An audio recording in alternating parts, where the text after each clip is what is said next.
Students, मेरा नाम रेणुका दीवान है और पार्शियल डिफरेंशियल इक्वेशन का हम लोग Lagrange's linear partial differential equation पर बेस्ड क्वेश्चंस कर रहे हैं।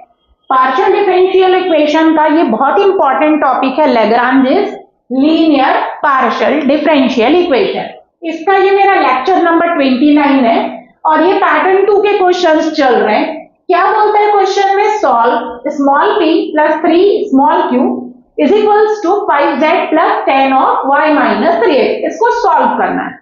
तो सबसे पहले आप देखिए, small p into capital P plus small q into capital Q is equals to capital R के फॉर्म में लिखा है। इसके पहले जो क्वेश्चंस मैंने करवाया उसमें मैंने आइडेंटिफिकेशन बताया है रिटर्न में, मैं भी यहाँ पर शॉर्ट में बता रही हूँ। तो small p into capital P plus small q into capital Q is equals to capital R के फॉर्म में लिखा है, जहां पर कैपिटल P 1 है, कैपिटल Q 3 है और कैपिटल R जो है वो xyz का फंक्शन है। मतलब हाँ, ये लैग्रांज का लीनियर पार्शियल डिफरेंशियल इक्वेशन है, क्योंकि स्मॉल p का जो कोफिशिएंट है वो या तो xyz का कोफिशिएंट होना चाहिए या कांस्टेंट भी हो सकता है। तो यहाँ पर स्मॉल p का कोफिशिएंट कांस्टेंट है, उसी तरीके से स्मॉल q का भी कोफिशिएंट कांस्टेंट है, या xyz का भी फंक्शन हो सकता है या कांस्टेंट, तो कांस्टेंट है। और कैपिटल R जो है वो xyz का फंक्शन है। मुझे समझ में आ गया कि लैग्रांज का है। तो सबसे पहले आप जो गिवन इक्वेशन है उसे 1 उतारेंगे, फिर उसके बाद आप लिखेंगे इक्वेशन 1 क्या है, तो Lagrange's linear partial differential equation है, ये लिखेंगे।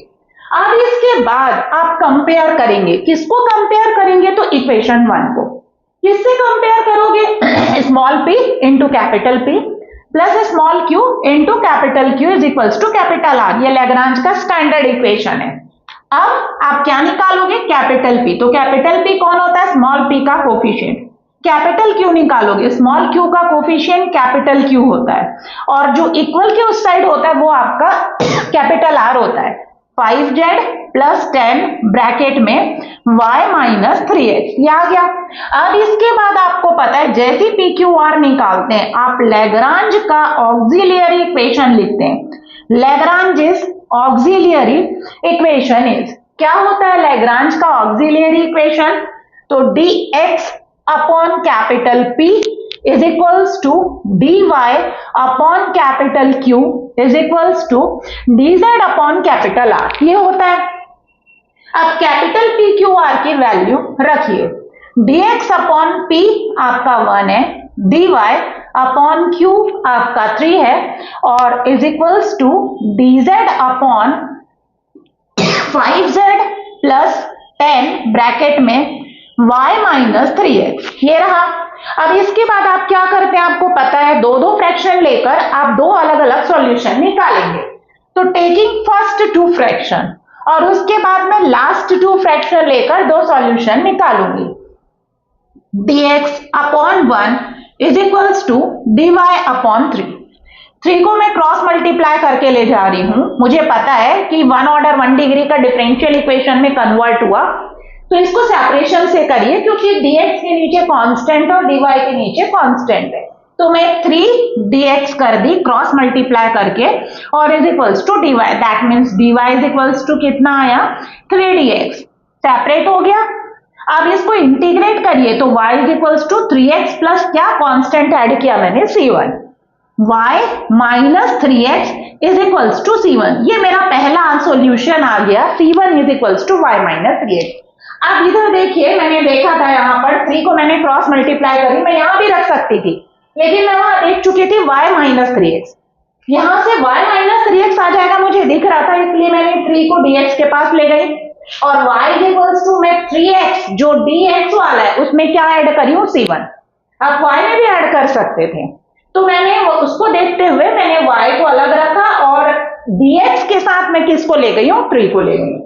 तो 3dx इज इक्वल्स टू क्या हुआ, dy। इंटीग्रेट करोगे तो y is equals to 3x plus c1 निकल गया।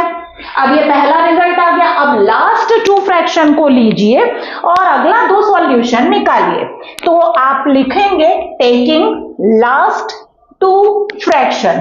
तो लास्ट 2 फ्रैक्शन क्या लिखा हुआ है आपका, तो dy upon 3 is equals to dz upon 5z plus 10 bracket में y माइनस 3x।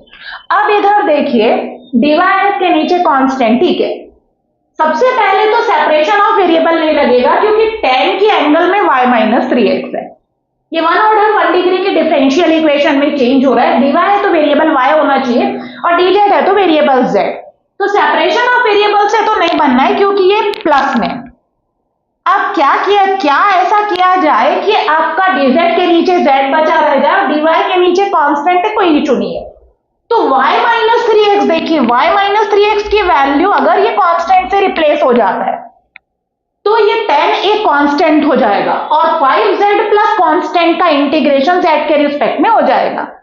तो प्रीवियस रिजल्ट को मैं यूज कर रही हूं यहां पर क्योंकि यहां पर जो प्रॉब्लम क्रिएट कर रहा है वो y माइनस 3x है, एक माइन्यूट प्रॉब्लम है और वो y माइनस 3x है। yx अगर हट जाए तो ये सेपरेशन ऑफ वेरिएबल से बन जाएगा।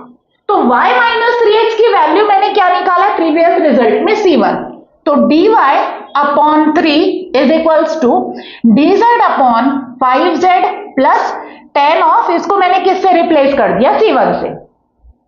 अब इंटीग्रेशन का साइन लगा दीजिए, हो गया है सेपरेट। dz के नीचे z है, ये तो कांस्टेंट है चलेगा, dy के नीचे कांस्टेंट है, हाँ सेपरेट हो गया। अब आप क्या करेंगे, इसको इंटीग्रेट करेंगे। तो 5z प्लस 10c1 को आप क्या ले लीजिए, t ले लीजिए और किसके रिस्पेक्ट में डिफरेंशिएट करेंगे, z के रिस्पेक्ट में। तो 5z का z के रिस्पेक्ट में 1, क्योंकि 10c1 कांस्टेंट है इसलिए इसका डेरिवेटिव 0 और t का z के रिस्पेक्ट में क्या होगा, dt बाई dz।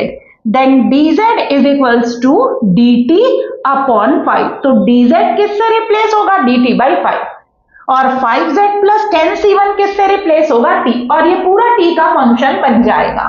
तो क्या आया, dy upon 3 is equals to dz is replaced by dt upon 5 और टोटल अपॉन डिनोमिनेटर किससे रिप्लेस होगा, t से रिप्लेस होगा। अब जो कांस्टेंट है, अब इसको सिंप्लीफाई हो चुका है, अब इसको इंटीग्रेट करना है क्योंकि जिस फॉर्म में आया उसका इंटीग्रेशन पॉसिबल है।